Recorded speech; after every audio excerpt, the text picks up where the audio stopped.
Times 10 raised to 6 to voltage. Times 10 raised to 6 volt. So same lang tayo na nakuha. Answer. High to low. Low to high. Hello. High, low. Low. High. So, Tama. high. Nalaman na natin. Sir, pag po sinabi, Hindi natin isasabi Pag nga. sinabi na, Gagamit lang natin yung pababa or pataas kung yung plates, yung negative, positive plate, negative plate. Ito kasi ay from point A to point B yung binigay sa problem. so point A, sir. Ay, Now, hindi natin masasabi. So let's go back to the problem. Sir, ano siya? Pwede natin i-conclude kung siya ay high to low. Ang nakuha natin ay negative, so siya ay high potential to low potential. Kaso, high. so sabi yan from point A to point B. So pwede natin i-assume na si point A yung high Yes. potential, si point B ang low potential. Kung siya ito-drawing natin, if this is point A and this is point B, May resistor pa rin po yun. so ito yung high potential, this is low. Tapos ang pag-move niya ay papunta dito. Ganun din natin ginagamit ng ano, sir, yung may resistor na dito. Magandang gamitin yung resistor as example, as foundation kasi pag naglagay ka ng resistor, magkakaroon talaga ng difference in Volt. potential, electric potential. Kasi pag nagko yung electrons or yung charges, di ba ang ginagawa ng electrons, nire-resist niya yung iba. So pag tawid, hindi makakatawid yung iba. Bawas na. Bawas na. Last one. Yun. Meron pa. Let's go! 10:39. 5,000 volt. Hindi, kaya yan. Kaya. Lagi naman yung sir. Positive 5,000 volt. Ito gaya na. Lagi niyang dami. Grabe naman. Okay, medyo sisagot ko. Pwede ibig sabihin, Okay, so ano yung charge natin? Electron. Suppose an electron in picture tube of a television set is accelerated from rest through potential difference of 5,000 volts. So ang ginamit doon ay V sub VA, pero pwede na natin siyang tawagin simply delta V. Okay?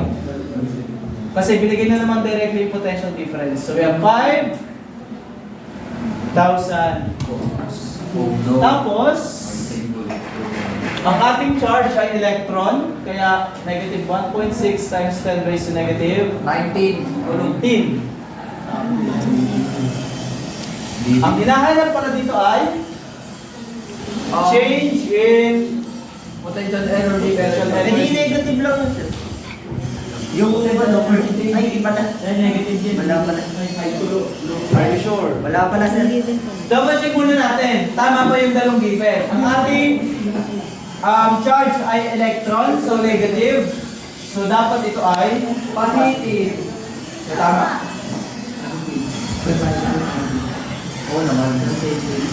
Oo naman. So for our solution, delta U is equal to ano? Formula dito. Charge times volt. Charge times delta. So that is negative 1.6 times 10 raised to negative 19 multiplied by 5,000 volts. So this will be negative 3.2 times 10. Right, so, negative. Ay, tama ba? 3.2? Or mali? Mali. Calculate. Nagbabat error na.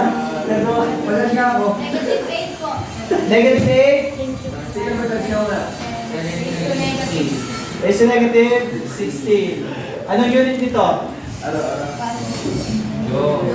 Energy. So, double check kung tama ba na negative ang nakuha. Ano nga ulit pag negative yung ating energy? Accelerate. nagde-decrease ang energy, therefore accelerate. May sinabi ba dyan? Ayun po, accelerated. Accelerate. Ano po yung nag-accelerate, sir? Yung mismong charge. Tapos yung nag-decelerate. Ay, wala pa lang decelerate. Nag-decrease pa lang. Pwede naman siya mag-decelerate kung maglalagay tayo ng additional force. Sir, halimbawa, di ba, gagalaw talaga yung charge kasi may electric force. So mapipilitan siyang gumalaw. Halimbawa, positive, pupunta ng negative. Pero kung mag-i-introduce ka ng another force na hihila sa kanya pabalik, so yun yung magpapabagal sa kanya. Kaya magiging positive. Sir, pag nakalagay na po sa mismong charge, accelerated, negative lang po pala. I-assume nyo na dapat, kung ito ang hinahanap ka, kung yung delta yun, okay? Kung yun ang hinahanap. Sir, sa kuryente po ba yung nagkakaroon? Sa? Kuryente? Yes. Bakit ganun, sir? Ano nga yung... Kuryente to. Kaya nga electric potential energy. Ano yung potential ng mga... Ano nga po yung mga naging change na nakita dito yun? Yung naging? Pag delta yung negative, tapos dapat accelerate yung iba po. Positive tapos negative dapat. Ano pa kayo isa? Yung etong charge, pag ang charge ay positive, dapat negative yung delta V. Yun lang po yung naging general. Tapos pag negative yung charge, positive ang delta V. Question! Wala? Sino na yung leaders natin? Kung wala nang question. Pag-usapan na natin. Si Andrea, si Travis, si Rana, si Lenny, si Energy, si Sheila. Apat lang.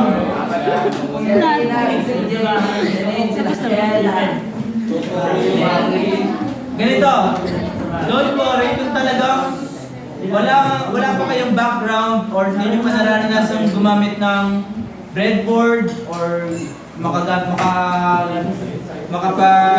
ng circuit gamit ang LED, resistors, battery, especially yung Arduino. Meron namang provided na steps, susundin nyo lang. And guided ko naman kayo. Hindi ko naman kayo iiwan lang dyan. Buti naman. Ganito, Alam ko yung experiment naman. in-explain ko diba, 2 parts ang ating performance task.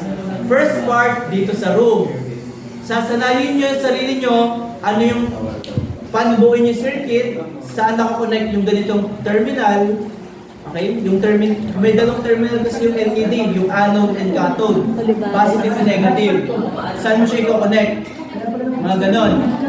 Tapos, dapat, dito sa room, makinig muna. Dapat dito sa room, mapailaw nyo na yung tatlong LED natin. Yung green, yellow, and red. And dapat, ang ilaw niya is gaya yung sa traffic light na pagkatapos ng green, mag-yellow muna bago mag-red. Pagkatapos ng red, mag-yellow muna bago mag-green. Mahirap po, sir.